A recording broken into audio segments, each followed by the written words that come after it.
Welcome to another edition and episode of Talking College Football with JJ Kitchen. Of course, I'm your host, JJ Kitchen. Who would have thought? As we sit here today on 6/15, June 15th of 2025, we've got ourselves 5 commitments out of the state of Texas. Jacob Bronowski is on a run that we have never seen out of the state of Texas, and it's not just any other talent, it's high-level talent. And we're going to go over a bunch of that tonight as the Pitt Panthers, as we sit here today on June 15th, has a top 20 class per 247 rivals on 3. It's been a tremendous run, and we're going to go into when is the last time Pitt has had this much success, and is this potentially in year 11 with a revived, complete new different staff from 2 years ago. The staff is now together for a second straight year. Is this potentially the best class under Pat Narduzzi? I think so. But before we get into it, guys, the show is sponsored by Thompson Law Group with Brian Thompson, an attorney on your side. Give them a call at 724-799-8404 or visit them at thompsonattorney.com. Brian, as you guys have met him before, he's been an incredible individual at the football games, in his personal life, the amount of volunteer work he's done. You've met him, extremely easy person to talk to, a diehard Pitt individual. He does a great job. And the great thing about Brian and being a smaller law firm compared to the bigger ones, he treats you as an individual, not a number. He does a great job, guides you through the process, through the entire process, to give you the answers that you need in a specific case that you have. He does a lot of work in the community, comes from a great family, has a great family, as we are here on Father's Day, does a tremendous job with his family and the amount of work that he does through many charitable donations, but also volunteer work. Brian is truly one of the best. Go see him today and call him at 724-799-8404 or visit them at thompsonattorney.com. Also, the Cake Collection, the coffee brand by Austin Kitchen. The Cake Collection, very cool bag, got me into coffee because all I need is 1 in the morning. This stuff gets me going. Austin Kitchen, who's in the professional baseball player with the Seattle Mariners, does a great job. Did a plenty of testing on this. I'll tell you what, I was a big energy drink guy. Now I'm a coffee guy. The AK Espresso is personally my favorite, the one I buy the most. The Guatemala batch is another one. Make sure you go to www.thekingscraft.com. And again, cool design. It turned me into a coffee guy. Never thought I'd have the day where I'd be a coffee guy, but the AK Espresso is personally my favorite.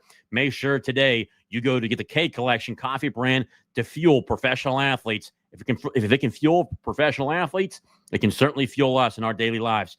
Go see them at www.thekingscraft.com. The K Collection. Cool brand, cool design, the backwards K for a strikeout looking. Cool overall. Make sure you go see that today. Obviously, the comments would come in quite a bit today. Really got a whole bunch of stats here for you guys, going over each individual guy that has been announced so far. There's still one more that has not announced yet. Yes, I know who that is. We're not going to ruin that announcement. It's a damn good football player. You guys will certainly be very happy to know who that is when it comes out. And Pitt has done a great job to this point in just doing a high level worth of recruiting right now. As we get into it here, just going through a number of comments, smash the like button and subscribe and join Alliance 412, of course, as always. I love that big ugly guy from Texas. He looks like an earth mover and a protection piece. Amen. We'll go through a bunch of these guys. Linebacker from Miami Northwestern. Yep, the same high school as Kalijah Cansey, former All-American and first-round draft pick. We'll go over him tonight. Let's see here. So the first guy up, going through our notes here. Let's see here. First one up, Corey Daly. Quarterback, 6'6", 190 pounds out of Caddy, Texas. Really good player. Has got not a lot of big offers, getting a lot of looks from potentially TCU and Texas Tech, a school that I prefer. I think those two will offer him when it comes down the line here very shortly. That has offers from Tulane, Texas State, UTSA, and others. As we talked about earlier this week, Angelo Renda is really the prime time quarterback that we've had in this class. We've talked about numerous times how many quarterbacks Pitt has used in the past during the season, especially this past season. Pitt used 5 quarterbacks. I think they're looking to replenish that room. Cade Bell has talked about that, taking now a second quarterback in this class going into next year. If Eli Holstein was to leave, has a great year this year, goes to the NFL after this year, you'd have Mason Heinchel, Angelo Renda, And then you have Corey Daly, and then potentially another transfer quarterback if they needed to. I would think so, to probably bring in 4 guys overall.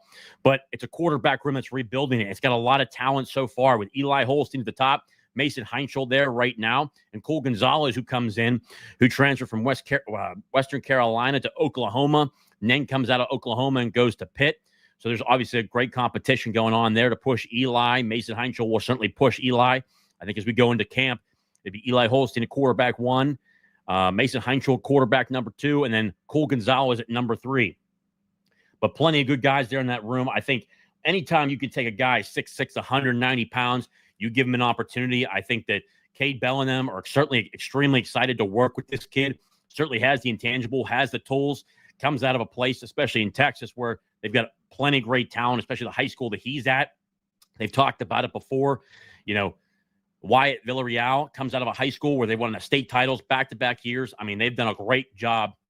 And Jacob Bronowski has really made it known, and I've gotten to talk to a number of different parents, but also coaches out of Texas, and just personally is asking, what's really resolved into this, this momentum within Texas where Pitt is grabbing elite talent out of Texas. And one of the recruits got back to me and said, you can't hide it anymore. Being able to be on Pitt's campus and being able to see the first-rate facilities that they have at the University of Pittsburgh is second to none. The cat is out of the bag. More offers and more talent will be coming up from our state of Texas. Coach Bronowski is a College Station alum. He was actually down, obviously, Jacob Bronowski, for many of you that don't know, is actually from College Station in Texas. He knows plenty of the coaches down there and has really worked to get Pitt involved in these guys. And from this recruit here, there's going to be more coming. And this is before we had the 2 commitments today, the 3 commitments today. So he was right. There's more Texas pipeline coming up here. And I think Jacob Bronowski has done a hell of a job, to say the least. Now, from 3-star quarterback to a 4-star offensive lineman, and this offer sheet is pretty damn good, guys. Dejon Moore, offensive lineman, 6'3", 305 pounds, out of Willis, Texas. He's going to be an interior offensive lineman, can play center or guard. 4-star offensive lineman, had offers from Ohio State, Florida State, Texas, Maryland, TCU, Arizona, Nebraska, and others. A damn good offensive lineman, physical at the point of attack. And we talk about offensive linemen that Pitt are taking. These guys are very athletic, great footwork. You watch his tape. I love how he can move, especially at the guard position or the center position. He moves extremely well. He'll be able to be a very aggressive pulling guard, a guy that can really dominate at the point of attack. I love how physical he is up front. Great feet, can move, almost like he's I have to look at it overall. I think he's a basketball player as well, which really helps provide that level of footwork. And I always said, whenever you get an offensive lineman that's a basketball player or a wrestler, you've got a guy that loves violence, which is always a really good thing. I think to here, 6'3", he's going to be a guy that comes in, again, guard, center, can play either one of them, very athletic, and a guy that's just very physical at the point of attack. So I'm very happy to get him here. And then the third commitment that just was announced roughly about 20, 30 minutes ago, Desmond Johnson, linebacker, 6'2", 205 pounds, out of Miami, Florida, Miami Northwestern, a damn good high school with plenty of talent, had offers from UCF, Arkansas, Florida State, Florida, Georgia Tech, Louisville, amongst others.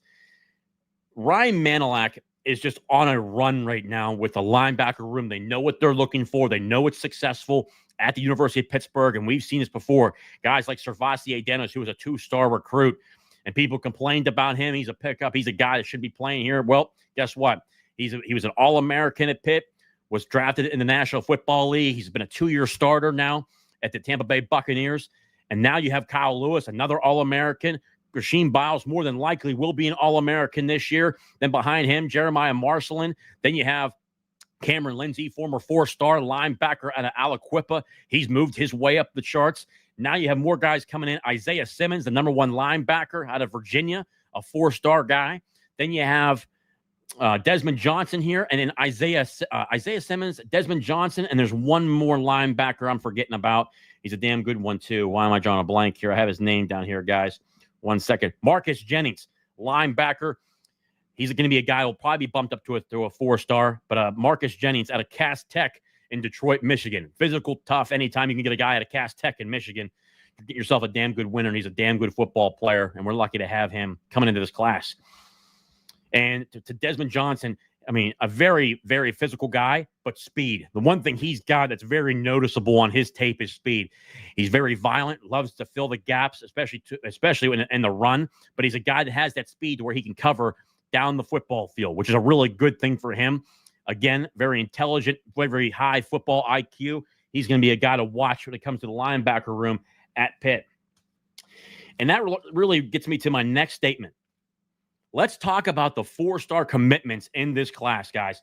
Right now, with Pitt, at some point with one of the recruiting services that I've looked up, between all of them, Rivals, 247, On3, ESPN, right now, this is crazy, but under the Pat Narduzzi era, this is by far the best in the Narduzzi era. Pitt right now, as it sits here today, and it is potentially going to be more with guys like Isaiah Simmons, guys like that could jump up to 4 stars. Right now, 6 4-stars in this class for the University of Pittsburgh. Wide receiver Jaden Dunbar out of Georgia. He's a 4-star recruit. Damon Ferguson, running back out of New Jersey. He's a 4-star. Defensive end out of the Whitfield, Reston Lehman. 4-star defensive end. 4-star offensive lineman Nicholas Howard. 4-star offensive lineman Dejon Moore. And then linebacker, 4-star Isaiah Simmons. And again, Isaiah Simmons, a 4-star linebacker, number 1 linebacker in Virginia. Guys, this is a run that we have not seen Pitt produce. I think that we talked about it plenty of times on this show, how it's so important it is for Pitt to go back to hiring coaches who are younger, being able to relate to a lot of these players as they come through the system and they come to Pitt. Well, it's pretty clear. Cade Bell has been a major factor. Ryan Manilak has been a major factor. Archie Collins has been a major factor. Those guys have been here. But then Cade Bell, J.J. Laster, Lindsey Lamar. I mean, these guys, producing. Jacob Bronowski. The guys on a run right now when it comes to Texas recruiting. 5 recruits out of Texas. I can't tell you. It's been at least over 20 years since the last time we've had at least 5 guys out of the state of Texas. Probably even longer. Where Pitt's going right now is truly, high level. To give you an idea, based on if I pulled up 247, Pitt right now has the 20th ranked class in college football. To give you an idea, if we go back and look at the team rankings here. Let's see here. Team rankings in 2026. This is pretty important numbers going on right here, right now. To give you an idea, Pitt right now is at 20. They have 18 commitments, one more that's not unknown. One more that's unknown. To give you an idea, West Virginia, for instance, Pitt has 18 commitments. West Virginia has 15 commitments, and they're ranked 44th in the country. Okay, so our rival, we're absolutely beating the brakes off our rivals right now. It's not even close. But when you're recruiting and you're in front of teams like right now, South Carolina, Iowa, Purdue, Oklahoma State, Oklahoma has 10 commitments, so we're way up in front of them. I expect them to get farther up the list here. Michigan, who's got 13 commitments, Texas Tech, Wisconsin, Oregon, Florida State has 13 commitments. Iowa State we're in front of, they have 16 commitments. Boston College, they have 17 commitments. They're at 28. Syracuse has 17 commitments. They're at 27 in front of Indiana. They have 16 commitments. Michigan State at 25 in front of Louisville. It's a damn good class.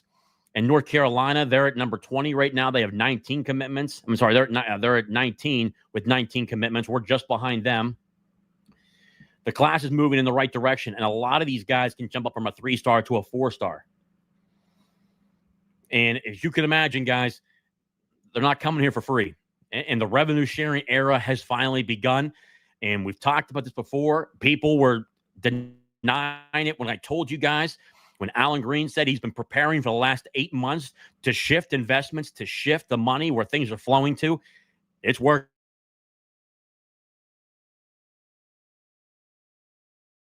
Again, please do so. If you're over on X, head over to YouTube.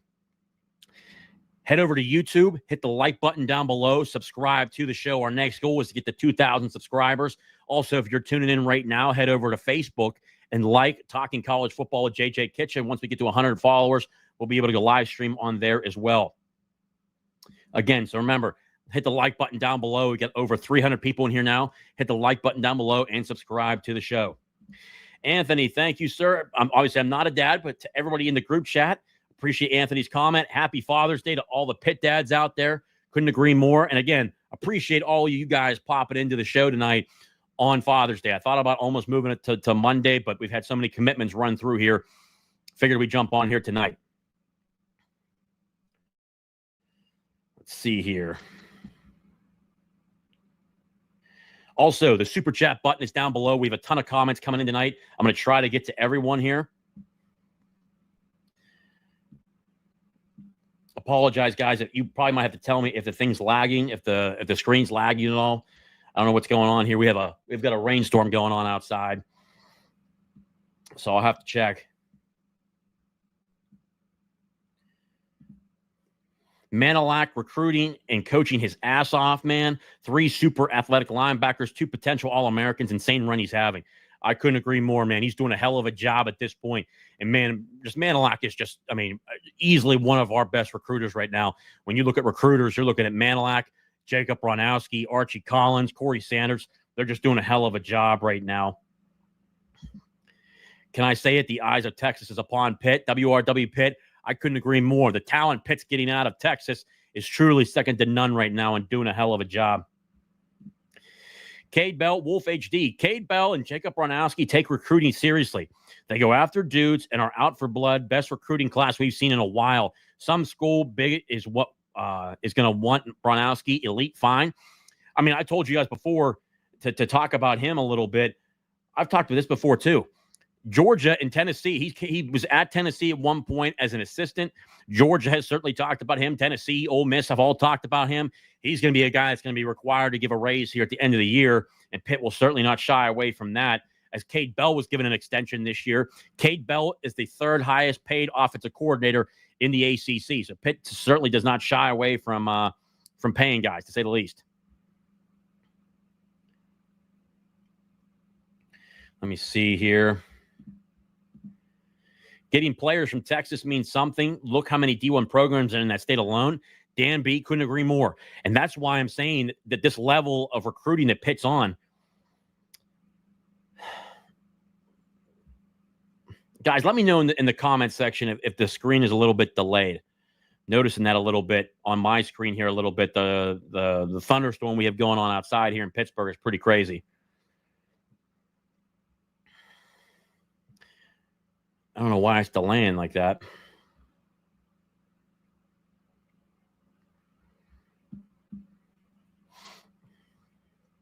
Let's see here.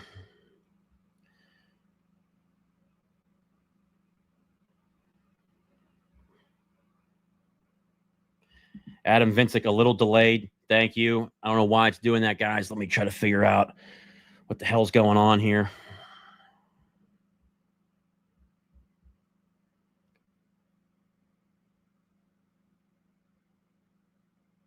Hopefully it starts to work a little bit better here.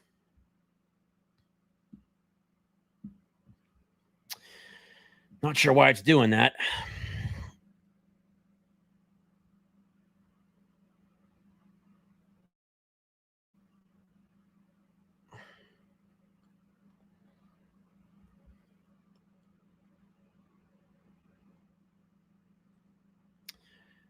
Give me like 2 seconds here, guys. This is like rainstorm outside. It's absolutely killing us here in the South Hills of Pittsburgh right now. Not sure why it's having issues right now.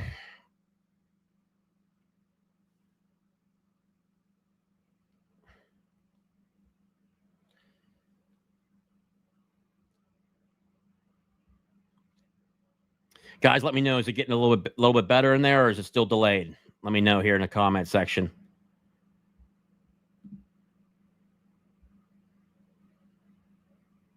There we go.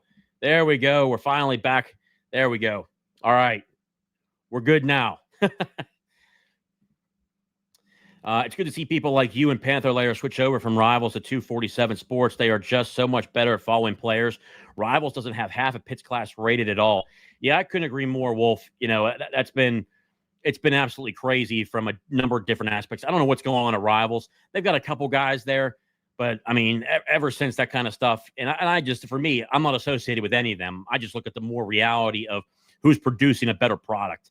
And I think right now, when you see, for instance, when you look at from a different level perspective, 247 is just doing a better job because I think they've invested a lot more money into recruiting, and it's certainly helping out in terms of being able to rate recruits, going to see recruits in person, which is a much bigger aspect of being able to really judge talent, to say the least.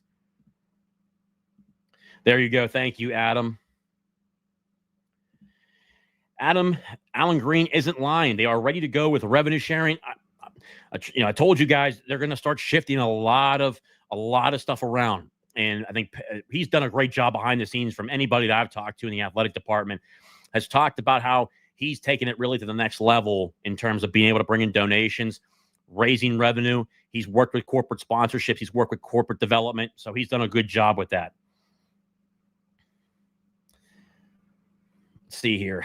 It's getting slow again, guys. I'm sorry. Let's see here. Going to share my screen with you guys here. Let's see. So we'll probably bring up the team recruiting. A bunch of guys here. Also, down below, guys, the super chat button is down below. Make sure you guys, if you guys want to get your question up on the screen here tonight, make sure you guys make a small donation to the pod, and we'll get your question up on the screen. Let's see here. One of the guys on here.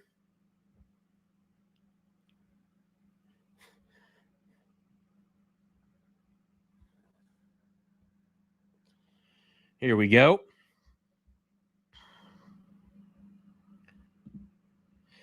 Pitt lands 4-star. Again, I posted this. I mean, this guy, again, I think he's going to be an absolute just freak when it comes to guys who are able to produce at a high level. I think he's done a really good job, especially on tape. Dejon Moore. Hillraiser Nation, Chicken, my man, Oklahoma. The man, appreciate you, brother. But again, I think he's going to be another guy to watch out for. A really good guy, Dejon. Again, we get guys offers again from Florida State, Ohio State, Texas A&M, Maryland, SMU. That's productive, man. That's next level production. So that'll be really exciting to watch as he develops here at the University of Pittsburgh. We'll watch him and see where he goes. Again, guys, we've now got over 400 people in the chat right now. Hit the like button down below. Subscribe to the pod. Like the video. And then we'll go from there, guys. Appreciate it. Also, head over to Facebook and follow Talking College Football with JJ Kitchen. Really appreciate it, guys. But really cool overall. A good guy there.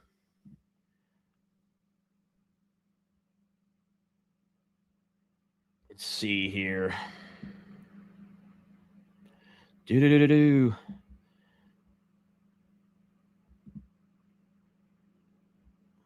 Obviously, Desmond Johnson. And again, I talked about it before. Obviously, he's posted here. Coach Manilak, J.J. Laster, Cade Bell, all those guys on here. I mean, those are very much in charge of these guys when it comes to the Florida area.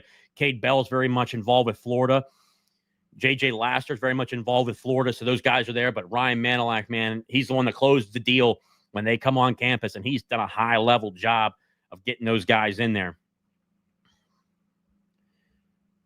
Let's see here.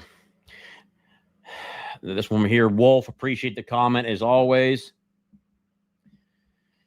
Hillraiser Nation, Pitt is rolling with their 26th class, but they also seem to have a great head start on 27. What do you know about Urea? Is he a center or interior lineman in general? So this is a great one. Obviously, that was another one that came out today. Interior offensive lineman, Urea, that came in. He's a Western Pennsylvania native. I believe he actually played at Central Catholic or one of those schools, high-level guys. I'll tell you what, he's a damn good offensive lineman. He's got 5 Power 5 offers between Pitt, Louisville, Texas A&M, Miami, and there's one more school that he's got on there that I wrote down when I looked at all of the between 247 rivals on 3. He's going to be an interior offensive lineman. He's going to be either guard or center. Pitt will certainly work him into both to see which one he's better at and which one he can produce at a higher level at. But I think Pitt did a really good job there. And again, the 27 class, they've got a 4-star wide receiver there. Now they got a 3-star offensive lineman. They've got a quarterback as well. They've done a really good job at this point with 2027. I think that Cade Bell, since he's gotten on board, he's been very much involved with going after guys at a higher level beyond the 2026 class. The biggest thing is you got to hang on to those guys. That's what I would really say to this point. You got to hang on to them, and you want to see them hang on to them and then go to Pitt and produce at a high level when they get here. But 2027, in this age of recruiting, is just so far away. I'm not even concerned about 2027. The 2026 class is just so important to this point, and Pitt has really done a good job of getting guys in here right now. And again, sitting at number 20 in the 2026 class, you gotta really appreciate it. And there's still one more commitment out there that we know of that has not made it known right away, but he's a guy that's doing a really good job, and Pitt's really doing a good job of recruiting these guys.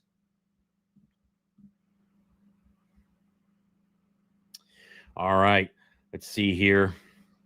Again, if you're in the comment section, put a super chat down below. It's where we get you up to the screen. Plenty of comments are coming in right now.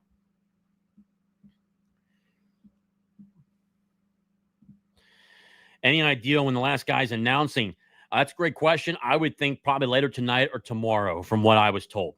It could be later tonight or tomorrow.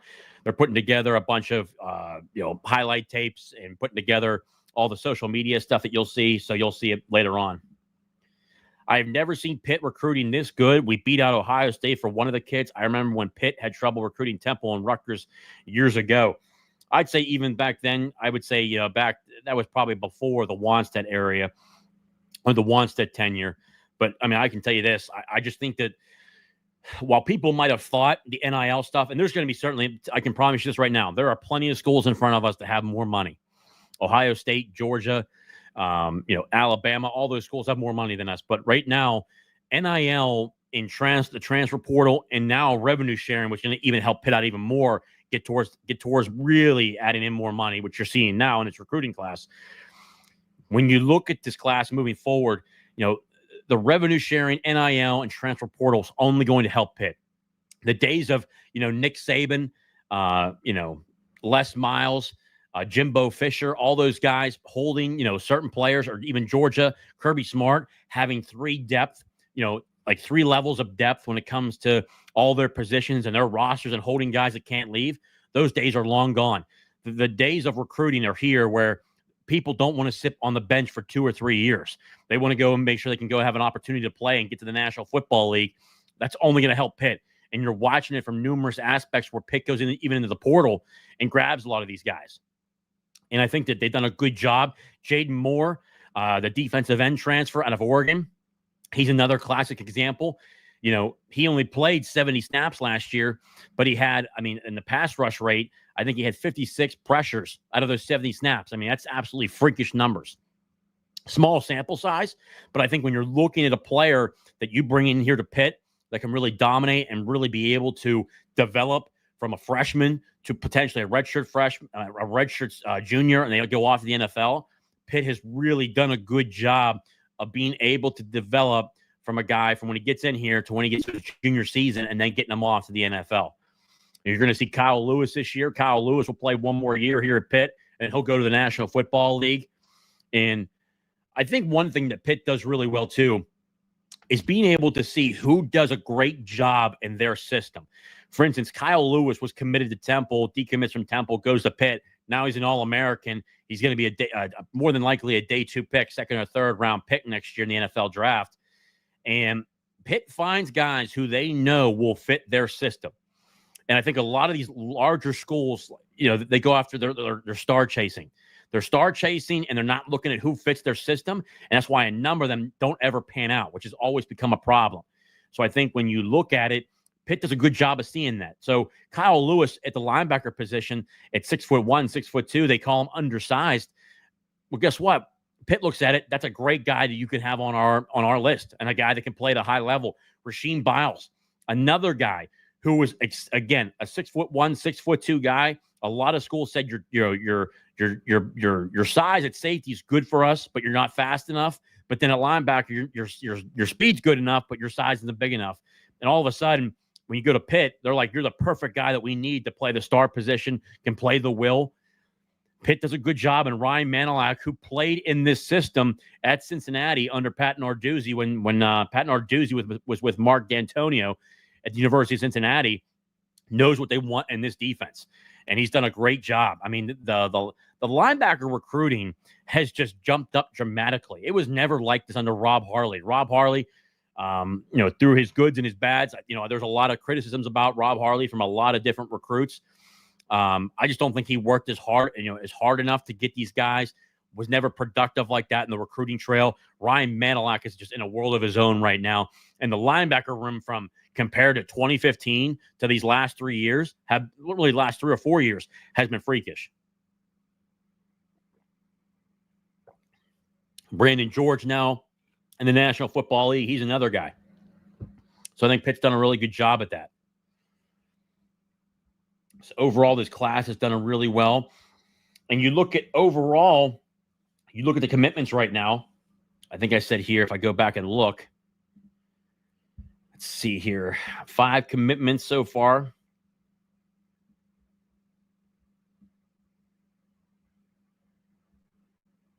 Let's see here.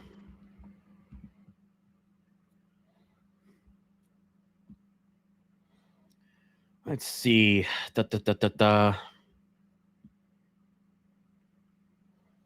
1, 2, 3,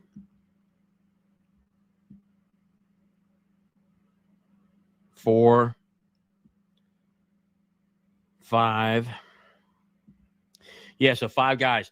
Angelo Renda, quarterback out of Texas. That's 1. Again, I'm extremely excited for him. I think he's going to be a damn good quarterback in this system. He is like the prize of this class for the quarterbacks wise. Angelo Renda does a great job. He's going to get more offers. Got to hang on to him. I don't see him going anywhere, but got to hang on to him. Wyatt Villarreal, tight end, 6'5", 226 pounds, out of Salina, Texas. Great talent there.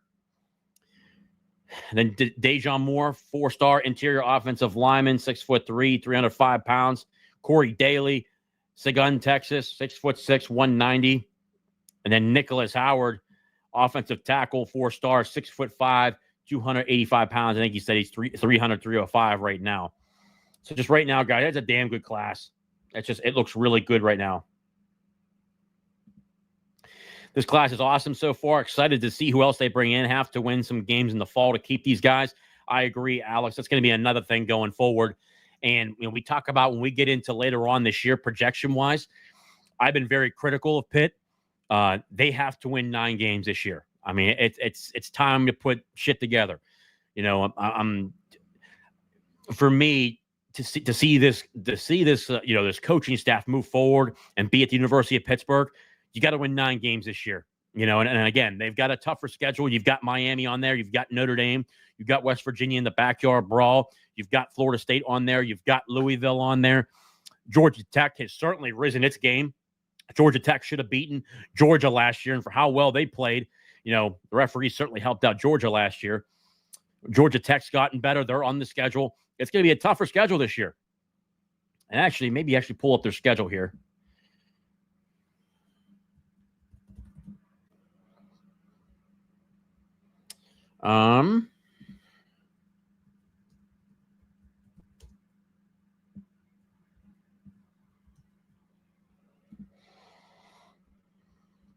Let's see here. Football schedules. I'm going to share my screen with you guys here.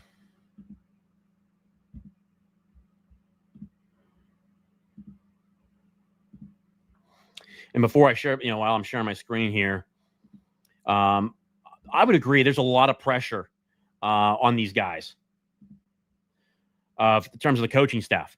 They have to win this year with a new athletic director in there, a new chancellor in there. There's a lot, people might not realize it, but there is a lot of pressure for these guys to win this year. And I think it's finally come to fruition where we can talk about it. Okay, so obviously the first game, you guys can imagine, as you guys have seen before, going into this year, we're kind of transitioning to the schedule now. The Duquesne Dukes at Acrisure Stadium. I actually like that game. Pitt doesn't have to travel. It's a school that's right there in the city. I'm kind of shocked that Pitt doesn't play Duquesne more often as a non-con game because the ACC schedule has 8 eight scheduled games in the ACC. You have 4 non-conference games. I think Pitt would be wise to do 2 P4 games, which they have this year with Notre Dame and West Virginia, 1 group of 5, and then 1 FCS school. And potentially, I would think down the road, maybe 1 Power 4 game to get you to 9 Power 4 games, 2 group of 5s, and 1 FCS game down the road, because a lot of teams are doing that.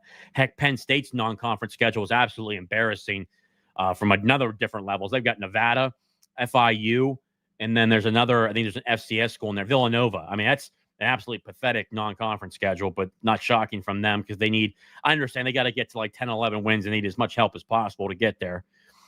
But the Duquesne Dukes first game on the ACC network, game number 2 will be nationally televised again. So the first 3 games of the year are all nationally televised. ACC network, Central Michigan Chippewas here at Acrisure Stadium on ESPNU.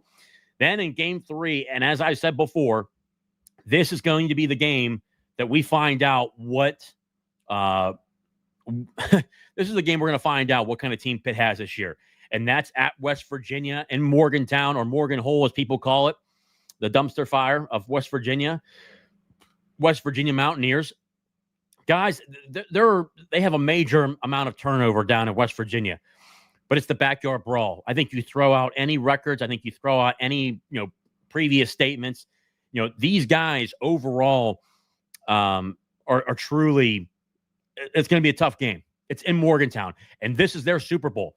They need to win this game because, as we talk about this later on, and maybe I'll bring on some West Virginia people to talk about it, the backyard brawl is going away till 2029, and it will not be back on the schedule till 2029. Rich Rodriguez has to win this game. This is their Super Bowl every year. Last year, during the final season of Neil Brown, went 0-2 in their Super Bowls, lost to Penn State, lost to Pitt, which ended up him getting fired. West Virginia has 4 losing seasons in the last 6 years, which has been really, really bad. They're going to be fighting their tails off to try to win this football game. My man, as always, Derek, Big D. So are we just building great relationships, or is this improved recruiting coming from us spending money? It's both, Derek. It's truly both. And when I talk to a lot of these recruits, especially Texas, Jacob Bronowski, he's a College Station, I'm going to call him alum, but he's from there. He grew up in College Station. He's developed those great relationships, number one, because relationships are always big. You got to get them on campus. Also, Pitt is spending money. I mean, call it what it is. These guys are not just committing for free. I can promise you that. They are spending money. And when Jacob Bronowski brought him up here, and I talked about the one recruit who texted me back and said, the cat's out of the bag with Pitt. These guys from Texas have come up to Pitt, and they talked about it, and this was from the player and their parents. I got it from both. They're from the player and their parents. The first thing they said is that the facilities are second to none. They've talked about how great the facilities are. They love when they went through there. They did a whole tour. They talked about how the weight room has actually going to be improved because they're spending money to even build out on the weight room that they have there right now. But you look across the board, Pitt has spent, I mean, millions, and I mean tens of millions, over $60-70 million in terms of renovations to the South Side facility, which is why I think people get on the Steelers, because Pitt has their side of the facility. You walk through either side of them, it's like night and day. The Steelers haven't done anything on their side. It's pretty pathetic. That's why the Steelers, when they do their Sunday night stuff, they're going over to the Pitt side to be able to do all their Sunday night headshots and whatnot. But this is great relationships and spending money and improved money. And again, I've said it before, and people didn't believe me, but now you're starting to see it. Alan Green has done a great job of shifting investments to understanding where the revenue sports are. And that's football, basketball, and I even put in volleyball there. Pitt is getting a lot more help in terms of financial help because of Joan Gable and Alan Green. There's an understanding that this is now a business. College football is a business. It was not like that in the previous regime. I think Patrick Gallagher was a great job. He did a great job spending money, but Heather Light didn't see the same view. I've talked about this before. Heather Light was great with facility upgrades. She was great with making sure coaches were paid. She did a great job with that. But after the 2021 season, And it's kind of put on Pat Narduzzi too. He deserves a little bit of the blame too with some of the stupid stuff that he's done. But after 2021, Heather really thought NIL was going to go away, which is beyond stupid on her part. I mean, that was the one fault of Heather She didn't think NIL was going to move forward. And a lot of that momentum was lost, especially when they brought in, Frank Signetti from the previous regime. It is what it is. But now, as we brought in Alan Green these last 8 months, Joan Gable, the shift, has been phenomenal. From top down, I can tell you right now, from the top down, Pitt is in alignment. It's a lot like the National Football League. I talk about the greatest teams in the National Football League are all in alignment. And when I mean alignment, your ownership, your GM, and your head football coach. In college football, it's the chancellor, your athletic director, and your head football coach. We're in alignment. We are finally in alignment, where you had a couple of years where Heather was spending money elsewhere. I think Narduzzi was there, but then he was off with the NIL stuff. Now it's in alignment to where they've told him to embrace NIL, or changes will come, and the changes he will not like. So it's here. And I think that they're finally, all three of them, Joan Gable, Alan Green, and Pat Narduzzi, are finally all on the same page. And Pitt's moving in a business direction. And again, I've talked about too, look at the hires from Alan Green. The guys that he's brought in, for instance, Bruce, who came over from Ole Miss. Ole Miss, he was in charge of their fan engagement, revenue. He's now the chief revenue officer here at the University of Pittsburgh. They're making moves to make sure that we're building cash. We're building revenue. That's been the biggest thing that they've talked about. The floor for wins this year is 7, ceiling is 10. I agree. That's where I put it, 7 and 10. And I think that Pitt has to win 9 games this year. Or there may be some conversations with Narduzzi, in my opinion. Any thoughts on the challenges of the House settlement and potential impacts? Anthony, really good question. So the House settlement, like anybody else, you don't find $20 million sitting around anywhere. It's not just outside. It's not just anywhere where you just pop up and there's $20 million more that we got to spend. I think that down the road, it's not out there right now, but I think like a lot of institutions I've talked about, I think Pitt's going to have to, it's great that the funds are being changed. We're getting a lot more donations from high-level donors and from the fans. And Alliance 412, a lot more people are starting to subscribe. But eventually, I think for Pitt to continue to develop in the right direction, because the way college football is and the college athletics, they've done it to themselves. I think Pitt's going to have to cut sports eventually. I think that's where the money's going to have to be saved. To find extra money, I think that if you cut really by 3 or 4 sports, that would generate millions of dollars to where you're not spending it on those sports. You're taking those millions of dollars and putting it over into revenue sharing. And I also think they're going to use university funds, a lot like the universities around the country. University funds, cutting some sports, and then being able to bring in more revenue through corporate development, corporate sponsorships, and more donations. And I think that from anybody that I've talked to who are major donators to the University of Pittsburgh, one of the questions and one of the things I always get is they've done a lot better job at bringing in donations here and funneling money, bringing it in, but it's nowhere near where they need to be at yet. And Alliance 412 is going to be a massive factor too. The House settlement, the payback to the players who they talk about back pay, that's going to be paid out over 10 years. That's another thing that Pitt's going to have to, incur. Those costs will be incurred, but that's going like around the country. We've seen Penn State and another school go to private equity. They're bringing in private equity to their institutions to try to keep up with this. Their expenses are through the roof with that stadium that they're involved in. That's like $700 million that they're being involved with. That's major debt on the docket. $20 million of revenue sharing, that's on the docket. They got a bunch of stuff that they're going through right now. And again, I've been a very big adamant of the potential impacts of that for Pitt. It's there. But I think that what Alan Green's doing is a lot more corporate development and bringing in other streams of revenue. And I think down the line, and I've been a big advocate of it, eventually in 2026 or 2027, we're going to hear about the potential for, for Pitt building our own stadium because of a lot of the money aspects of it. For instance, you look at it around the country, look at a lot of schools, like for instance, UCF. UCF just got Acrisure to be the name brand and the sponsor of their stadium. That's millions of dollars, $5 to $6 million a year right there. I think Pitt will probably do, if you're a season ticket holder, Anthony, I've seen it, you're going to see more costs for season ticket holders. I think that we've seen a bump up there. There's a called a talent fee that they haven't talked about out loud yet, but a talent fee when you buy season tickets. which I'm okay with because it's going towards potentially going towards players.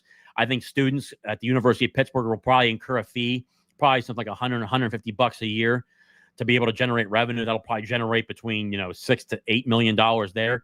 There's other ways they're going to get creative to bring in more revenue.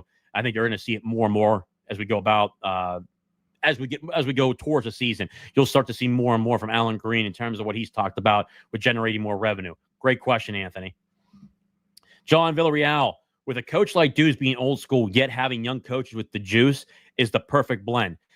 As you guys can all imagine, this is John Villarreal. His son is Wyatt Villarreal. He's one of the new commitments out of Texas. And I think this is a great topic right here. With a coach like Dews being old school, yet having young coaches, it's the perfect mix that you have in there. I think that when you saw in previous years where you had a lot of older coaches, it just wasn't, and again, it's nothing against older coaches, but it's just being able to translate and being able to talk to younger players. And I think that Pitt has done a good job of going out and getting younger guys, Ryan Manilak, Archie Collins, Corey Sanders, Lindsey Lamar, Jacob Bronowski, Cade Bell, J.J. Laster. It's just a lot more of this makes sense. And they're younger guys, and they're able to be to interact with these guys on a day-in, day-out basis. Pitt is it. John, appreciate you, brother. We're now over 450 people in the chat between YouTube and X right now. If you're over there, head over to the channel on YouTube, hit the like button, hit the subscribe button, subscribe to the channel. Guys, my next goal is to get to 2,000 subscribers. Also, if you're in here, head over to Facebook, like and follow the Facebook page, Talking College Football with JJ Kitchen, because once we hit 100, we'll be able to live stream on Facebook as well. So the goal is to get to 2,000 guys. I'd really appreciate it if you'd share it on Facebook with Pitt Panther Fanatics or any of the channels on there, Pitt Family for Life, Real Talk of Pitt Sports. That'd be great as always. I appreciate it, guys. Is there even room for Pitt to build a stadium in Oakland? Do you have any clues where it might be? There's a lot going on. I don't want to talk about everything that I know. From my understanding, from people and sources that I've talked to, there's 3 places to put it. I don't know where all those three places are. It's been pretty tight knit. But I can tell you there's 3 places that they've talked about. Where that is, the biggest thing that Pitt needs to do right now is get Victory Heights finished. That project, Dan, I think that needs to get done. It's getting close to the finish line. From my understanding, I've got people who work on that project down there. I'm very much involved with real estate.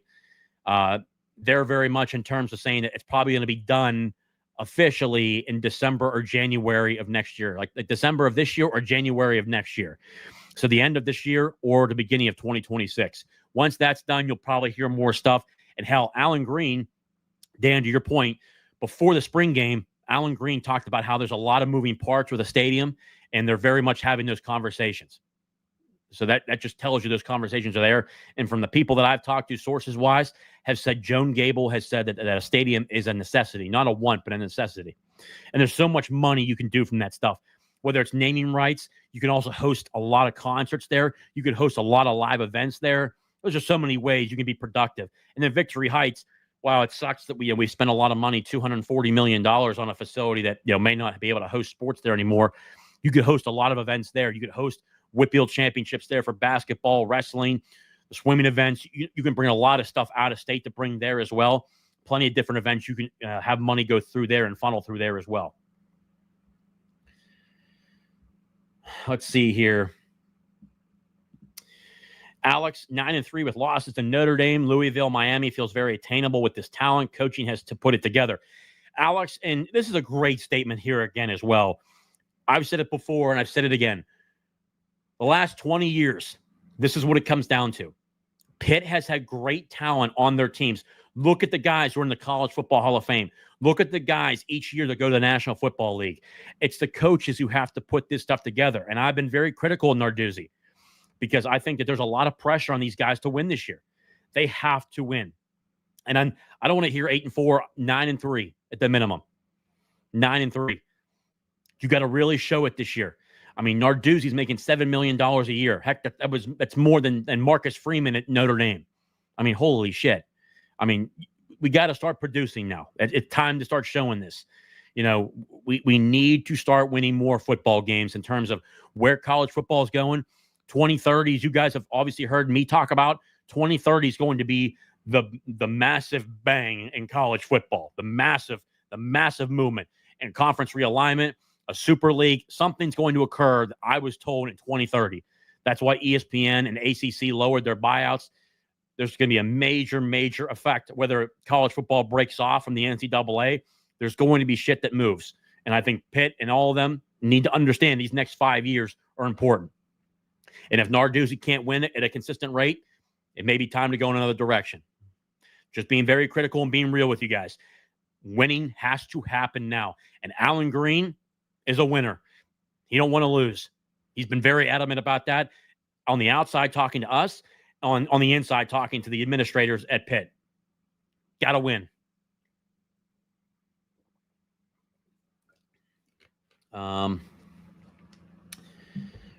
Wolf HD.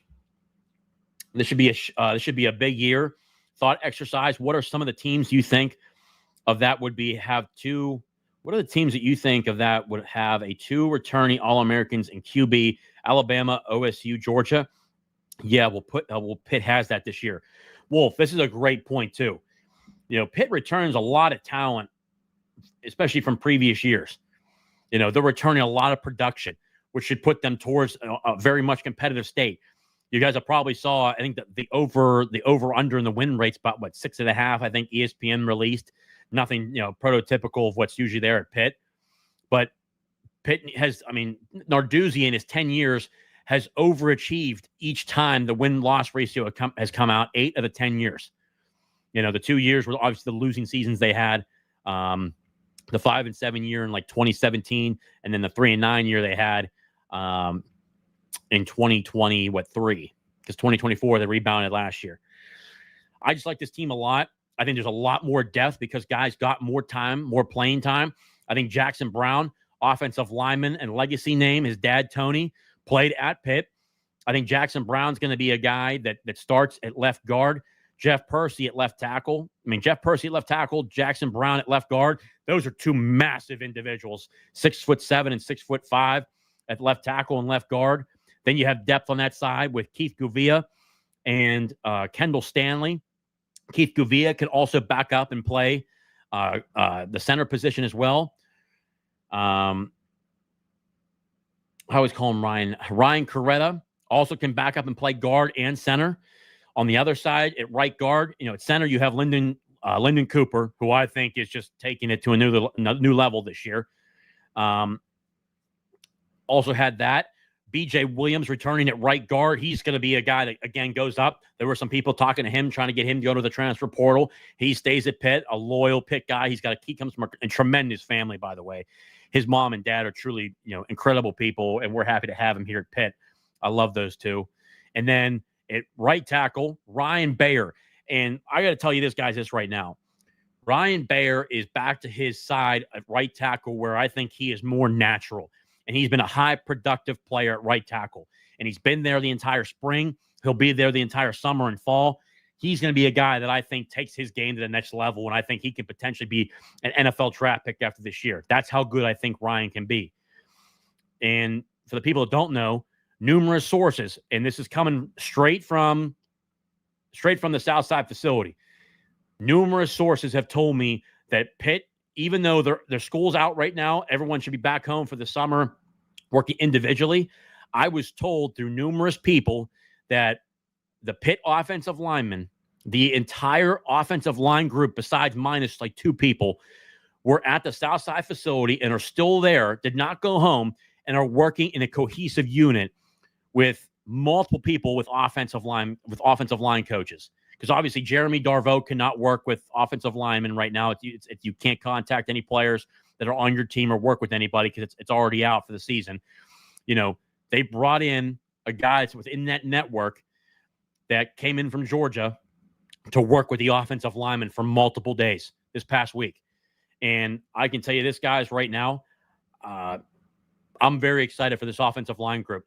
And when I have people reaching out to me saying, JJ, this offensive line group's going to be different this year, they're all on campus right now. And, they're obviously going through their off-season workouts and whatnot. The fact that they're there working as a cohesive unit, 12 to 13 of them, all the starters are there, guys, I think that this team is finally understanding that, hey, the bullshit's over. We got to win this year. And the 7-0 start wasn't a fluke.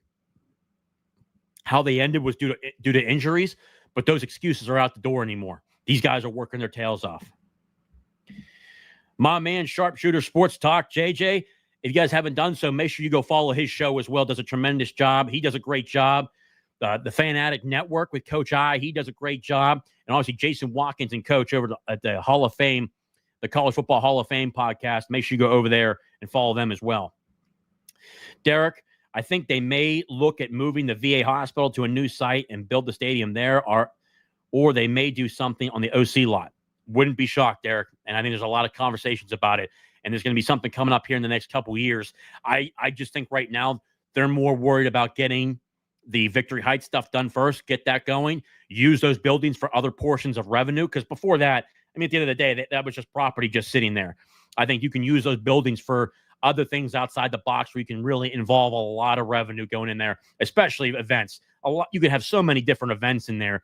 I mean, think about it. Stage AE, they hold concerts there. That holds like 3,000 people. That's the same size as the new arena that Pitt's going to be building. I think there's a lot of events you could put over there and really bring in a lot of revenue. Whippeal events, national swimming events. I mean, there's just so much stuff you can do over there, and I think Pitt's going to do a good job of that. You're doing great, brother. Happy Father's Day, bro. Happy Father's Day to everybody out there, and appreciate everybody tuning in tonight on Father's Day. Dads are important, brother. I can tell you that. And happy Father's Day to everybody. Hopefully everybody enjoyed early on. Great weather today. It's absolutely storming right now in the South Hills. So hopefully everybody enjoyed the weather. See if we have any more comments coming in here. We've talked about so much stuff today. We're 57. And guys, these shows, I can tell you this right now, it's crazy. These shows go so fast. But back to the schedule here real quick. You have Duquesne, Central Michigan. The game that we're going to find out who Pitt really is at West Virginia in Morgantown for the rivalry game. They'll have an off week. They'll go face a ranked Louisville, Boston College, who's done wonders right now under Billy O'Brien. They brought in a quarterback from Alabama. I expect him to be the starter this year at Boston College. The Florida State Seminoles will go to Florida State. Last time we were there, we beat the brakes off of Florida State in 2020. They have Tommy Castellanos, who I think is an overrated quarterback for Florida State. I'm shocked that they even thought that was a good idea. He got benched at Boston College, did not handle the benching well because he wasn't playing very well. I think they still have some issues down there at the wide receiver position. And I think there's a couple issues there. But we'll see if Florida State bounces back this year. I'm not sure they will with Castellanos at quarterback. Then you're at Syracuse. Fran Brown, who I think is a tremendous football coach. He's from the New Jersey, New York area. He's a guy that was just born and bled to coach Syracuse. He had his first great year, 10-3 in his first season at Syracuse. This is going to be a game to watch. It's going to be a tough game. I think they're a lot better than what people think. Even with losing quarterbacks and losing the offensive line, I think they're a team to watch, and losing a couple wide receivers that were good.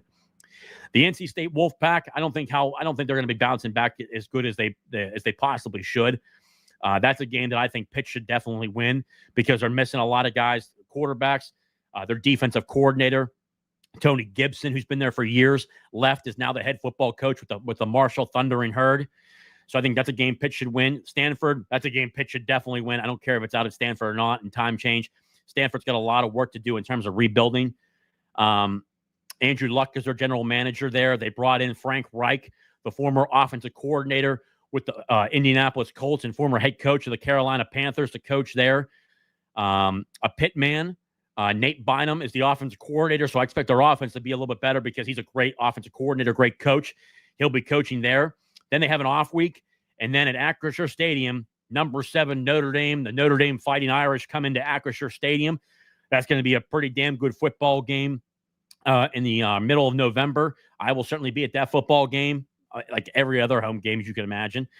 That's going to be a fun game to watch. Then at Georgia Tech and Bobby Dodd Stadium, going through a bunch of renovations down there to put suites in. That's going to be a great game. The last time we were down there was a great win for us. And then we finish up the season with the Miami Hurricanes, and we'll see what their season looks like moving forward in terms of how good their football team is. They got a lot of talent down there. Mario Cristobal is recruiting at a high level. They got Carson Beck, the quarterback transfer from Georgia. He'll be back. He'll be at Miami this year. We'll see how well he plays. I think people were a little underwhelmed with him at Georgia. Whenever he did not play last year in the playoffs, Georgia didn't look good at all. Lost to Notre Dame in the playoffs. I mean, just Georgia was not very physical last year. We'll see how they bounce back. But Miami certainly has a lot of talent on the roster. We'll see if they put it together with all the distractions in the Miami area. All right. So, guys, we are an hour in. It's crazy how fast these shows go because we have so many topics to talk about. But, guys, appreciate you guys. I don't see any super chats coming in here tonight. So, guys, appreciate you tuning in to another episode of Talking College Football with JJ Kitchen. Remember, guys, hit the like button down below. Subscribe to the show. We're trying to get to 2,000 subscribers. Hit the like button, subscribe, share this on Facebook, and also head over to Facebook and follow Talking College Football with JJ Kitchen as we get to 100 followers so we can stream live on there. Guys, as always and forever, hail to Pitt and hail to the ACC. I'll see you next time.